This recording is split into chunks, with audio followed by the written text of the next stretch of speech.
नमस्कार मित्रांनो, मी नामदेव नगरे। आजचा व्हिडिओ खूप महत्त्वाचा ठरणार आहे मित्रांनो। जसे आपण व्हिडिओच्या थंबनेलवरती पाहिलं आहे, प्रधानमंत्री घरकुल योजना यामधील घरकुल लिस्टमध्ये ज्यांचे नावे आलेले आहेत पण त्यांचे पहिले हप्ते किंवा काहींचे दुसरे हप्ते आलेले नाहीत, अशा सर्व लाभार्थ्यांना आता चिंतित राहण्याची आवश्यकता नाही।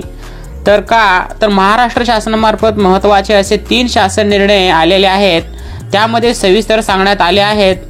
ते शासन निर्णय आपण पाहून घेऊया। यामध्ये सर्वसाधारण घटक असेल, अनुसूचित जाती असेल, अनुसूचित जमाती अशा तिन्ही घटकांकरिता शासनाने निधी मंजूर केलेली आहे, ते आपण पाहून घेणार आहोत।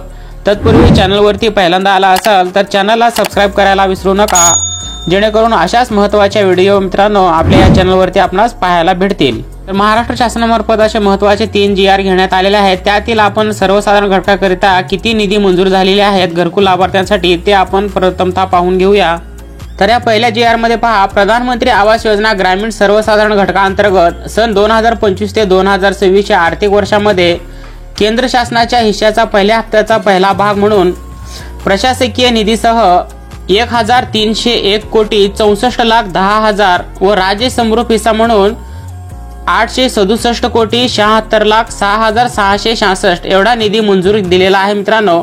या शासन निर्णयामध्ये प्रधानमंत्री आवास योजना ग्रामीण सर्वसाधारण घटकांतर्गत केंद्र शासनाने वितरित केलेला सन 2025 ते 2026 या आर्थिक वर्षासाठी पहिल्या हप्त्याचा पहिला भाग म्हणून 1301 कोटी 64,10,000 व राज्य समरूप हिस्सा 867 कोटी 76,0666 असा कार्यक्रम निधी 832 कोटी 38,73,333 यामध्ये प्रशासकीय निधी 35 कोटी 37,33,333 एकूण मिळून 867 कोटी 76,06,666 असे एकूण मिळून 2,169 कोटी 40,16,666 एवढी निधी खर्च करण्यासाठी अर्थसंकल्पीय वितरणातून घरकुल लाभार्थ्यांना आता याचे लाभ देण्यासाठी शासनाने निर्णय घेतलेला आहे।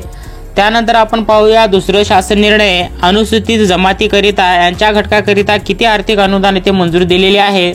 या दुसऱ्या शासन निर्णयामध्ये प्रधानमंत्री आवास योजना ग्रामीण अनुसूचित जमाती उपाययोजना अंतर्गत 2025 ते 2026 या आर्थिक वर्षामध्ये केंद्र शासनाच्या हिश्श्याचा पहिल्या हप्त्याचा पहिला भाग म्हणून 1315 कोटी 12 लाख व राज्य शासनाचा हिस्सा 876 कोटी 74,66,666 एवढा निधी मंजूर करण्यासाठी शासनाने येथे मान्यता दिलेली आहे।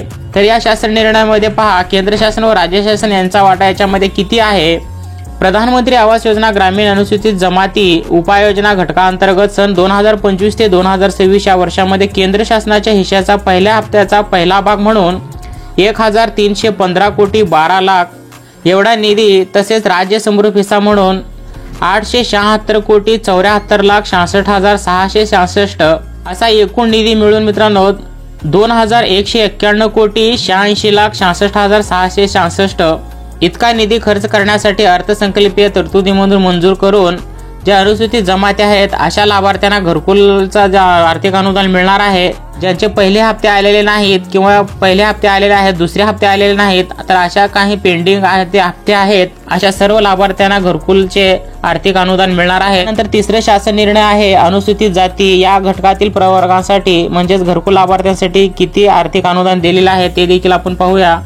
तर या तिसऱ्या शासन निर्णयामध्ये प्रधानमंत्री आवास योजना ग्रामीण अनुसूचित जाती उपाययोजना अंतर्गत 2025 ते 2026 या आर्थिक वर्षामध्ये केंद्र शासनाच्या हिश्श्याचा पहिल्या हप्त्याचा पहिला भाग म्हणून 557 कोटी 73,90,000 व राज्य शासनाच्या हिश्श्याचा 371 कोटी 82,60,000 इतका निधी मंजूर करण्याबाबत शासनाने येथे निर्णय घेतलेला आहे।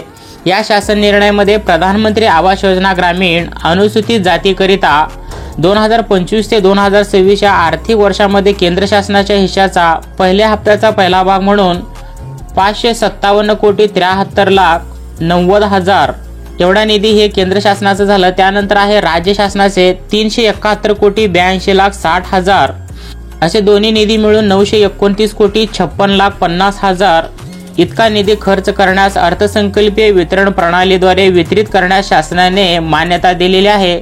जे अनुसूचित जातीमधील घरकुल लाभार्थी आहेत त्यांचे पहिले हप्ते आलेले नाहीत किंवा दुसरे हप्ते आलेले नाहीत, असे जेही घरकुल लाभार्थी आहेत त्यांच्या लिस्टमध्ये नावे आलेले आहेत पण अशांच्या काही घरकुल अनुदान त्यांना मिळाले नाही, तर अशा सर्व लाभार्थ्यांना घरकुलचे आर्थिक अनुदान मिळणार आहे मित्रांनो। शासनाकडून देखील असं GR मधून मान्यता देण्यात आलेली आहे। लवकरच अशा पेंडिंग असलेल्या सर्व लाभार्थ्यांना घरकुलचे लाभ दिले जाणार आहे। ज्यांचे पहिले हप्ते आलेले आहेत, दुसरे हप्ते आलेले नाहीत किंवा दोन्हीही हप्ते आलेले नाहीत, तर अशा सर्व लाभार्थ्यांना घरकुलाचे आर्थिक अनुदान दिले जाणार आहे मित्रांनो। याच्या संदर्भात तुम्हाला काय वाटते कमेंट करून नक्की विचारा। व्हिडिओ आवडला असेल तर लाईक करा मित्रांनो। चॅनलवरती पहिल्यांदा आला असेल तर चॅनलला सबस्क्राईब करा। या संदर्भात आणखी महत्त्वाचे व्हिडिओ तुम्हाला वेळोवेळी पाहायला भेटतील मित्रांनो। तर भेटूया पुन्हा अशाच एखाद्या नवीन व्हिडिओमध्ये। तत्पूर्वी जय हिंद, जय महाराष्ट्र।